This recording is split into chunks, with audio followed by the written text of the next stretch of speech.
Have you ever asked yourself, how do private investigators hack phones? Well, if so, then this video is for you. Welcome to the PI Guy, tips, tricks, and advice for professional private investigators just like you. My name is John Morris. I am a licensed professional private investigator in Colorado. Hacking phones, especially cell phones, is becoming more and more common in this day and age where information is at everybody's fingertips. There is so much information out there on the subject. Some true, some false, some just plain scams. It is hard to tell what is what. Now let me say right up front, I'm not going to tell you how to hack a phone. Nope, can't do that, folks. What I will do is go over some of the types of phone hacks that we have seen in our PI and our TSCM bug sweep business. Let me also say that phone hacking, folks, is against the law. Now, I'm not an attorney, nor do I play one here on YouTube, and nothing in this video should be considered as legal advice. Rather, it is simply my personal opinion based on my experiences. Okay, let's get the ball rolling really quick. First, go down, hit that thumbs up, and subscribe if you're not already subscribed. It really does help the PI Guy channel out a lot. Let's first explore Bluetooth hacks, and let me say that as a general rule, Bluetooth hacking is probably one of the least high-risk hacks out there. The possibility to hack somebody's phone via Bluetooth does exist. However, the once prevalent security flaws of Bluetooth are no longer as prevalent today.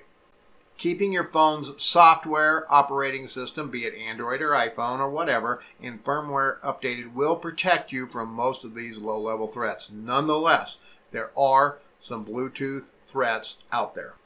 3 common Bluetooth hacks are bluejacking, blue snarfing, and blue bugging. Let's explore each of these in a little more detail. Bluejacking is where the hacker exploits the Bluetooth electronic business card feature and utilizes it to carry a message. This hack is fairly benign, relatively harmless, as generally all the hacker can really do is send unwanted messages. Bluejacking is also very easy to protect your phone from simply by making it non-discoverable or invisible in the Bluetooth settings. Next, there is blue snarfing, which is definitely a worse hack. Blue snarfing actually lets the hacker obtain some of your private information over Bluetooth. Using specialized software, the hacker sends an information request from one device to your phone via the push profile. The scary part about this hack is it can actually be used against a phone that is set to invisible. However, it takes a considerable amount more time on the hacker's part, and they will usually not do that. They'll just move on to lower hanging fruit.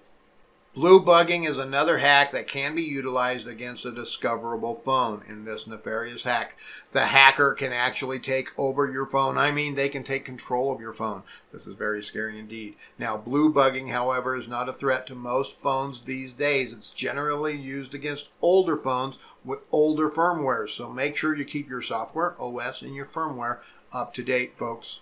Now, remote hacking, such as via Bluetooth, really present a low-level risk due to the limitations. One of the most dangerous hack forms a hacker will use is what they would call a hands-on attack. This literally means they are able to get their hands on your phone long enough to introduce malicious software, reconfigure settings to allow them access later, or even create a backdoor on the phone so they can access it through other nefarious means. Your best protection from this is quite simple. Keep your phone on your person or inside at all times. I often see people just laying their phone down on the table at a fast food joint and they go get a refill, they get their order, or whatever. This leaves a window of opportunity wide open for the hacker. And folks, most hackers are opportunists, to be sure.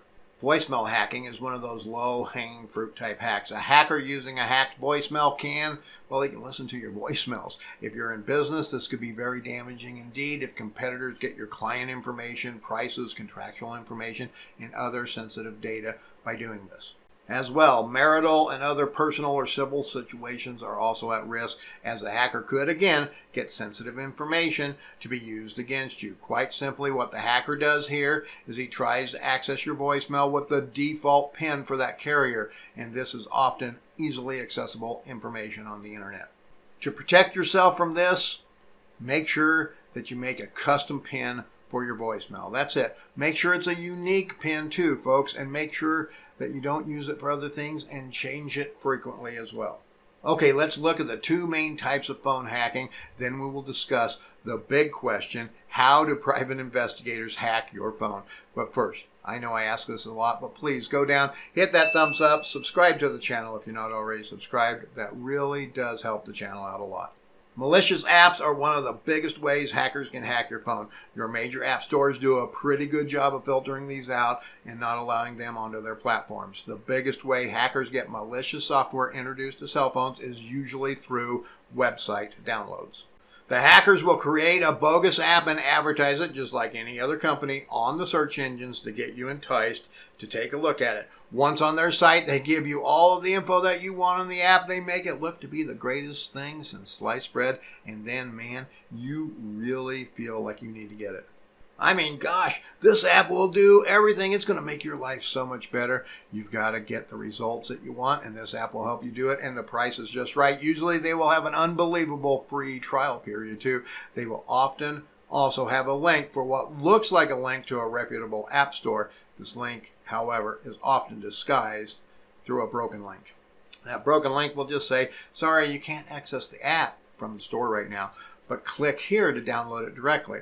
You then click, it gives you some easy to follow instructions to allow this great app to be installed in your phone. It then downloads and it installs, and you find a really lousy app on your phone. This app does nothing like it was advertised to do. It does nothing that you thought it was going to do. You just go in and you uninstall the app, and the app is gone. All is good. You now continue on your day like nothing ever happened. However, that app, when installed, also installed another app or apps onto your phone, and those apps are hard at work attacking your phone from the inside. This, folks, is very easy to protect yourself from. Never, I mean never, ever, ever install apps not from the approved store for your phone's operating system. Sure, there are possibilities that a malicious app will get through the system and into an app store, but it is very likely that it's going to be discovered early and removed. Phishing with a PH is one of the most common types of phone hacking out there. Phishing is easiest done through a web browser and is easily conducted by sending malicious links via text or email. Most times these links are disguised as another link, and once the unsuspecting victim clicks on that link, they go to a site, they download some piece of software, or it gathers or requests some personal information and then sends it to the hacker. Phishing hacks are what we see a lot when it comes to difficult marital and child custody cases. These can easily be disguised as family photos, documents that need to be read, and other seemingly safe things. A common phishing process is to send somebody to a site where an image is downloaded. Once that image has been downloaded, and sometimes just going to the site, the hacker is able to obtain information such as the phone's IP address and the geolocation.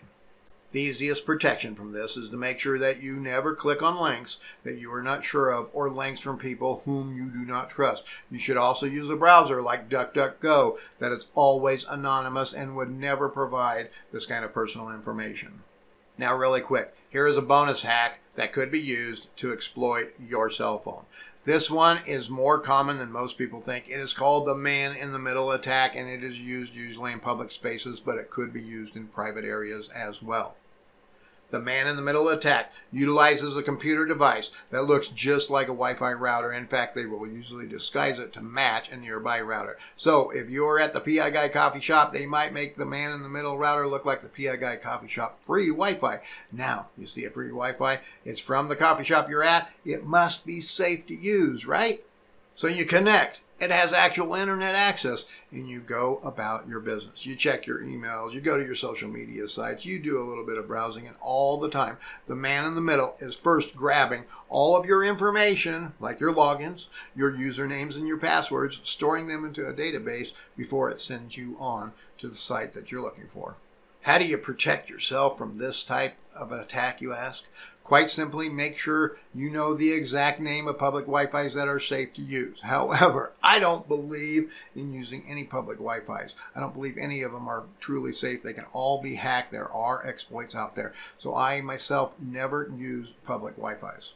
Not only do I never use a public Wi-Fi, I never use a public charging station or plug my cell phone into a rental car. Plugging into a public charging station leaves your phone vulnerable, as it does more than just charge when it is plugged into a USB. And using a rental car USB port leaves your phone open to the onboard computer accessing your data, which could later be retrieved by somebody else.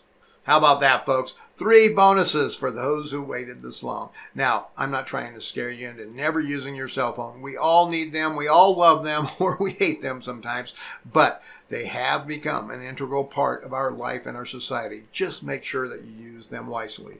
Now, the big question, how do private investigators hack cell phones? Well, folks, simply put, they shouldn't. Now, don't get me wrong. I'm sure somewhere out there in the world there are unscrupulous PIs who do whatever it takes to make the customer happy. I am also sure if they are hacking phones or instructing their clients how to hack phones or hiring hackers to hack phones, they are breaking the law. Federal wiretapping laws come into play, as well as a slew of other potential legal charges such as stalking and harassment come into play, not to mention violating a person's right to privacy. Folks, if you ever have a client who wants you to hack somebody's phone, computer, or whatever, run as fast as you can. Do not even consider taking that case on. There is not enough money out there that you can make that would make risking jail time and losing your entire career worth it. Hey, here are 2 more videos that I made just for you. Please go down, hit that thumbs up, and subscribe if you're not already subscribed. And remember, folks, stay safe out there.